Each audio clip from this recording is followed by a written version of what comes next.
Tarin Calmeyer, welcome to the Human Capital Innovations Podcast. Thank you so much. It's a pleasure to be here, John. It's a pleasure to be with you. You're joining us from Mexico today, nice and hot where you're at. I'm south of Salt Lake City in Utah. It's also hot here.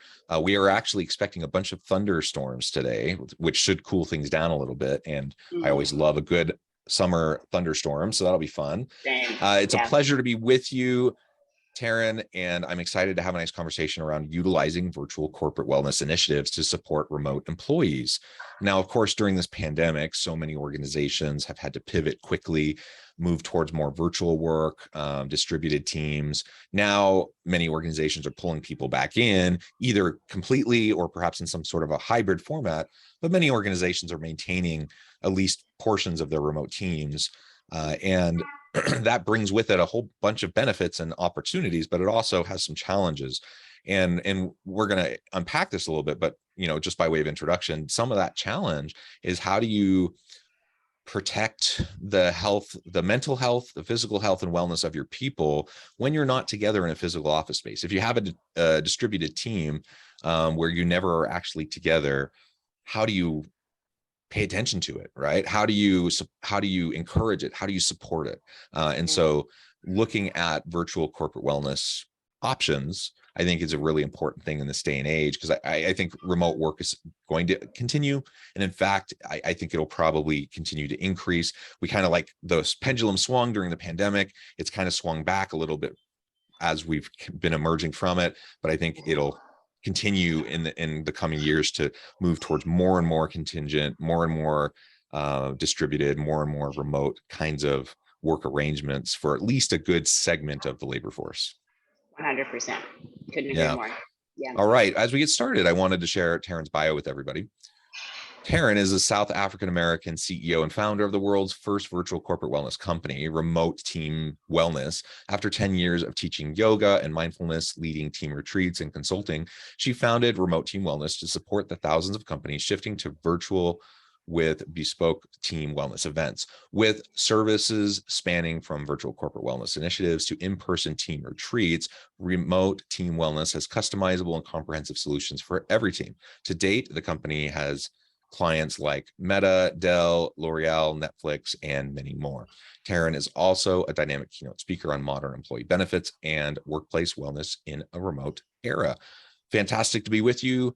Anything else that you would like to share with me or my listeners by way of your background or personal context before we dive on in? No, John, I think I'm going to get you to do all my intros. That was great. Thank you. No, very impressive. And you're doing some great stuff. So let's dive right on in. Tell us just a little bit about the origins of Remote Team Wellness, because I'm always interested in that kind of a development and story. And then we can get into specifically more about how we can utilize that, the types of remote corporate wellness initiatives that are possible and how we might be able to utilize those better. 100%. So it's actually a funny story about the origin of Remote Team Wellness. So the pandemic happened, obviously, the pandemic at the height of it in March 2020 happened, and I was in South Africa working with a hotel group at the time. So I was actually planning on doing a bit of a tour of South America, and unfortunately travel was just completely off of the table. The borders shut down in South Africa, and I was stuck there for 10 months. And in that process, I was also separated from my partner who was in the States.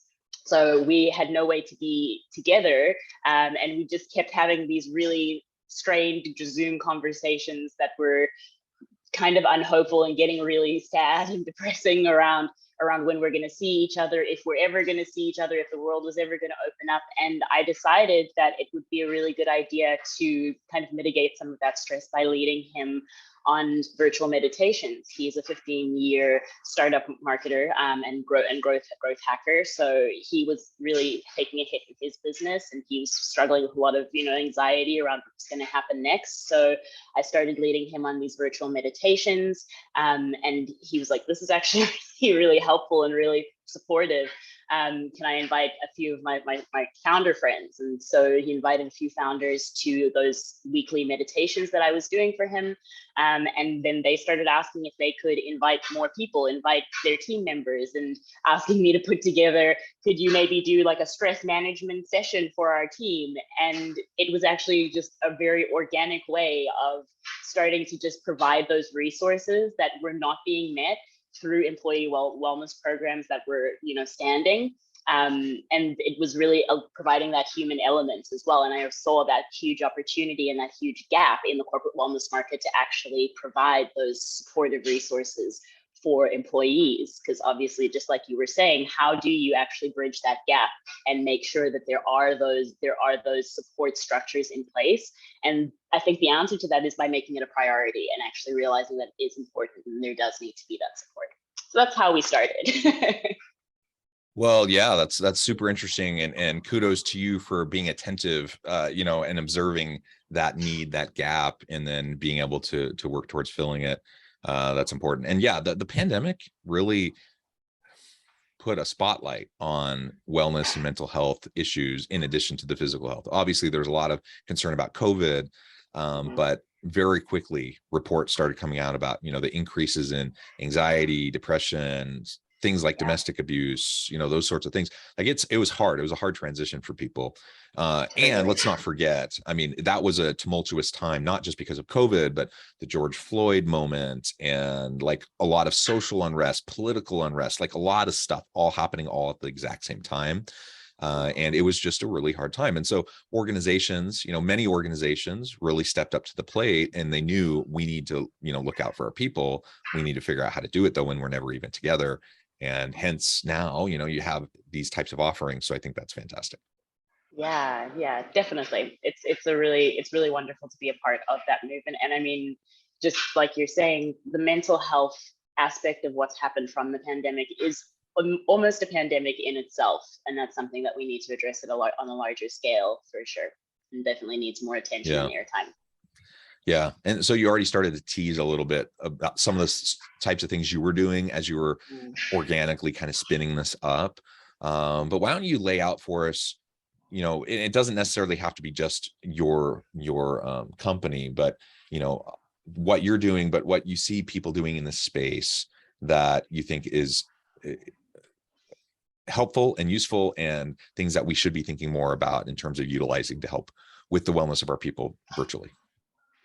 Yeah, no, absolutely. So I think something that I've seen a lot of, and that's something that I really respect companies doing, is just making the time to have a gathering, to have something that's not just a work meeting, not just a Zoom meeting. It's something where people actually have the space to share how they're feeling, to air how they're feeling, to actually have that resource of what's going on on a personal but also professional level, because those things are so deeply interlinked. And I think that's also something that the pandemic really highlighted and really spotlighted for a lot of organizations, that there is no real compartmentalization and separation that can happen when there is something as grand and large scale and unprecedented as what we've been going through for the last 2 years. There has to be that integration and that speaking to both sides of the experience, because it's all just a part of the human experience.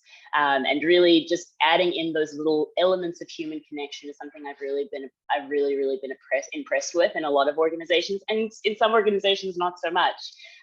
So there are some really amazing tools that I've seen kind of come out of this time, different kinds of like conversational prompts for Slack channels, different, nudges to get up and take a drink of water, to go and move your body. Those things are absolutely fantastic. And I think having those integrations is a fantastic way to just show people that are working in your organization that you care about them on that human level, rather than just, going through the motions of yeah, we have a EAP and we have a cessation program. You're good, So really having those organizations prioritize that connection element has been one of the most amazing things to see throughout this. Yeah, and not just saying the right things, but really backing it up with what you do, I think really matters. And I remember, this isn't specifically in relation to some of the different types of wellness initiatives that you were just describing, but it does relate to this just attentiveness to and a focus on the wellness of your people.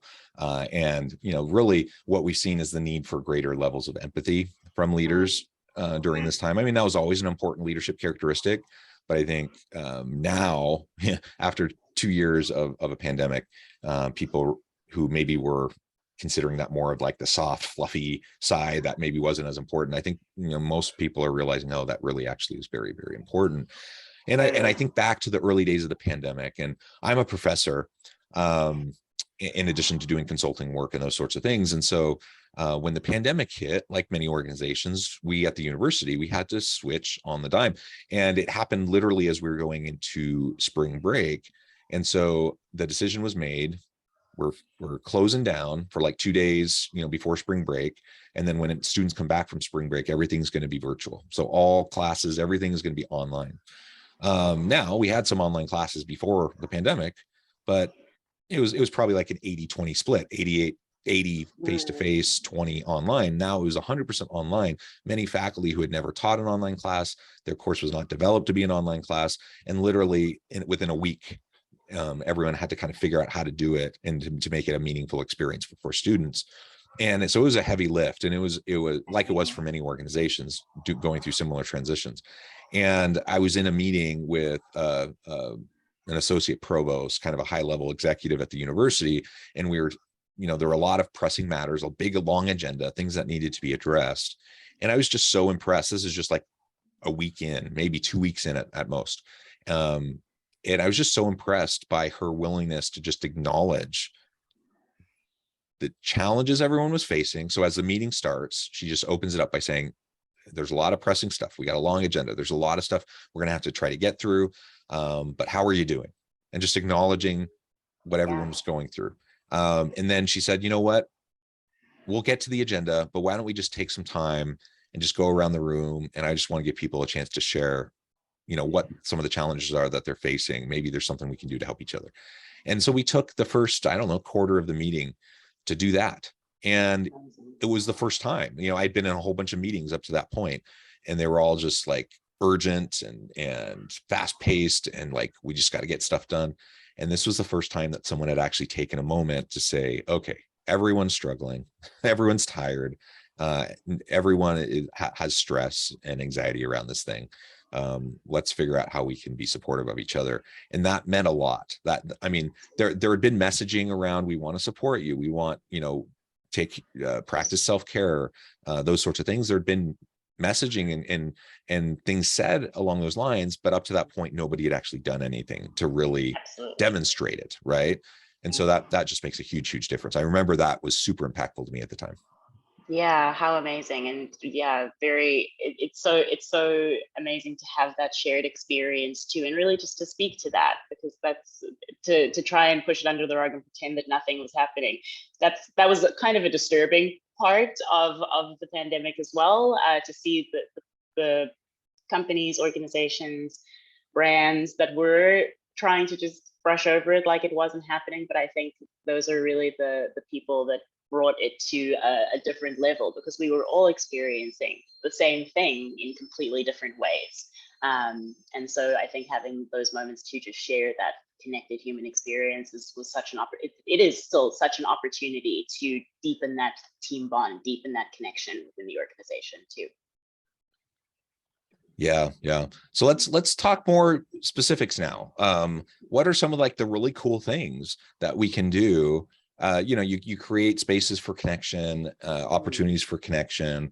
You have empathy and compassion, and you share, and you try to create a safe space where people can share and be open. All that kind of stuff is important. What are some of the specific types of initiatives that we can start to implement that are really kind of fun and innovative and exciting, that can engage our people and get them to create patterns, and habits around their wellness? Yeah, really great question. So in terms of things that you can literally just do as an organization, one thing that I love are MicroNudges, and there's heaps of data and science around the effectiveness of nudges, and these are basically just small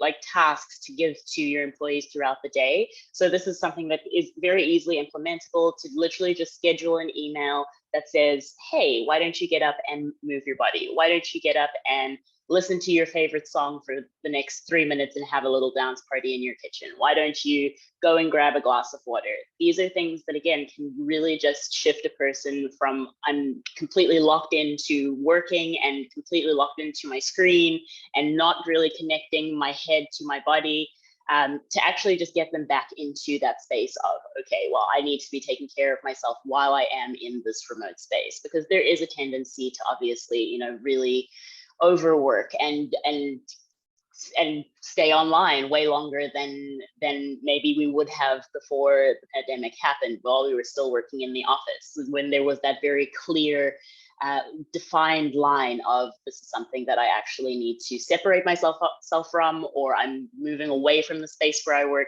Now we have our work in our home space, and for a lot of us, we have made those adjustments to make sure that that is an optimized environment. However, some of us really have trouble with actually separating those two things. So again, to have the organization giving you those little micro nudges throughout the day, like, these are the things that you actually can do to keep yourself well while you are working, and making sure that you are being conscious of how much time you are spending with your screen, how much time you're spending online, is really important.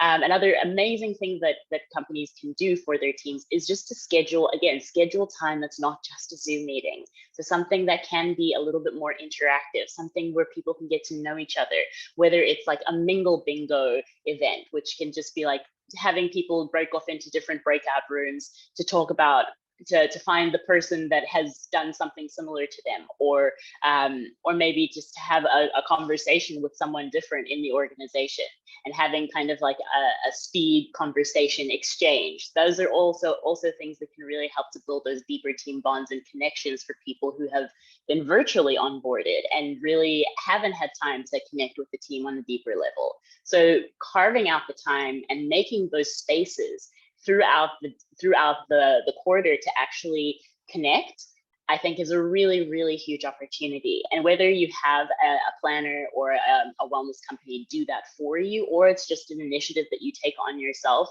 I think it is absolutely imperative that it is made a priority.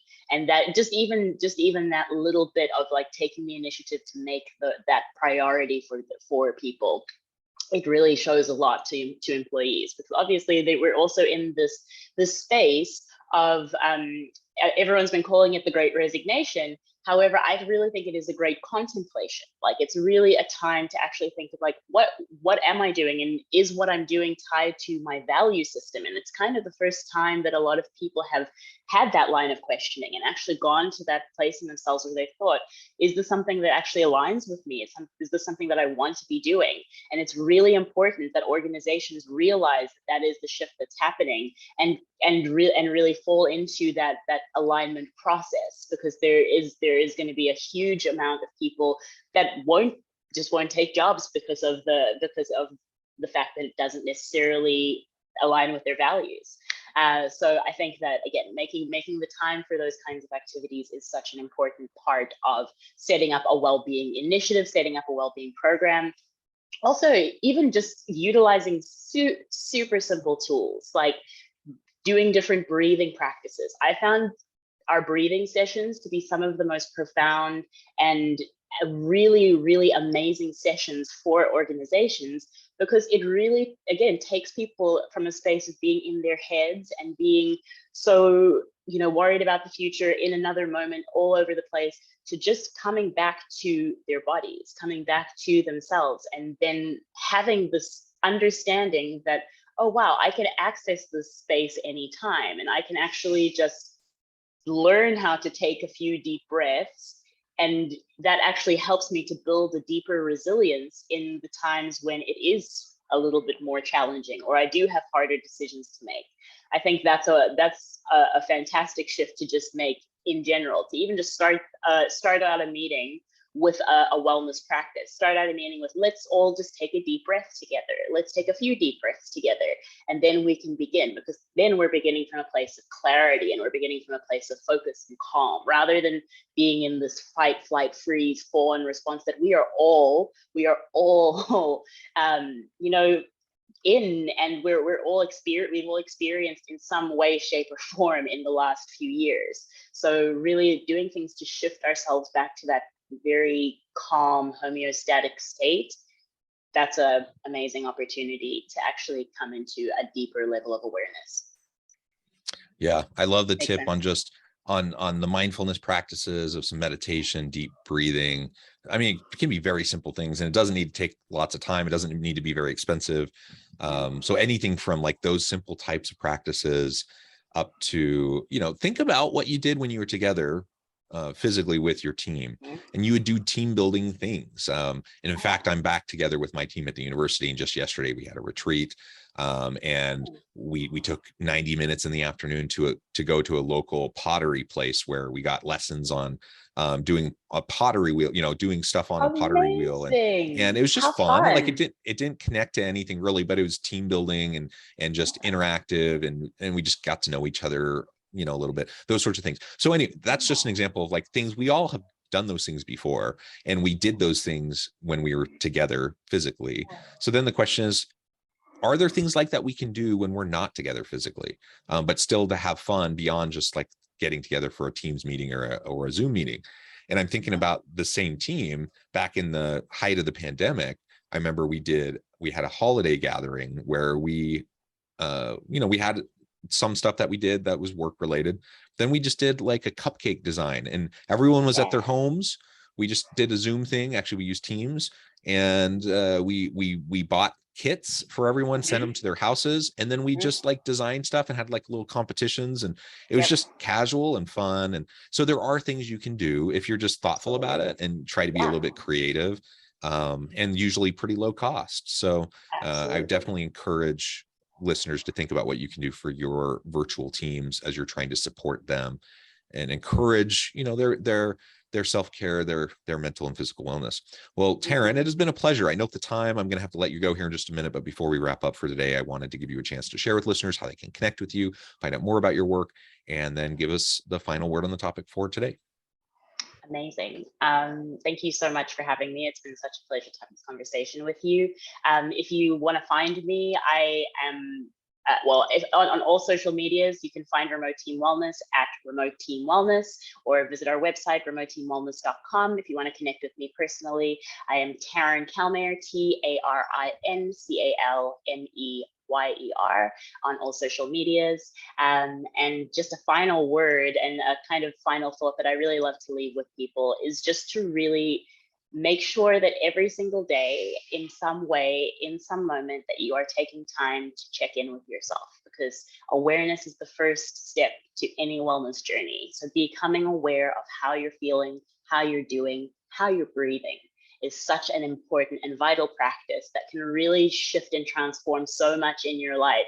And it's super simple. So just by even just taking time, maybe even a few minutes before you wake up, before you grab your cell phone, before you check in with the rest of the world, I just encourage you to check in with yourself. And that practice will completely multiply and take you to completely different places, because it really shows that you care about you, and then you can care about everyone else. So that's my little practice, and I hope you stay well. Wonderful. Thank you so much, Tarin. It's been a real pleasure. I encourage listeners to reach out, get connected, find out more about what Tarin can do for you. And as always, I hope everyone can stay healthy and safe. They can find meaning and purpose at work each and every day. And I hope you all have a great week.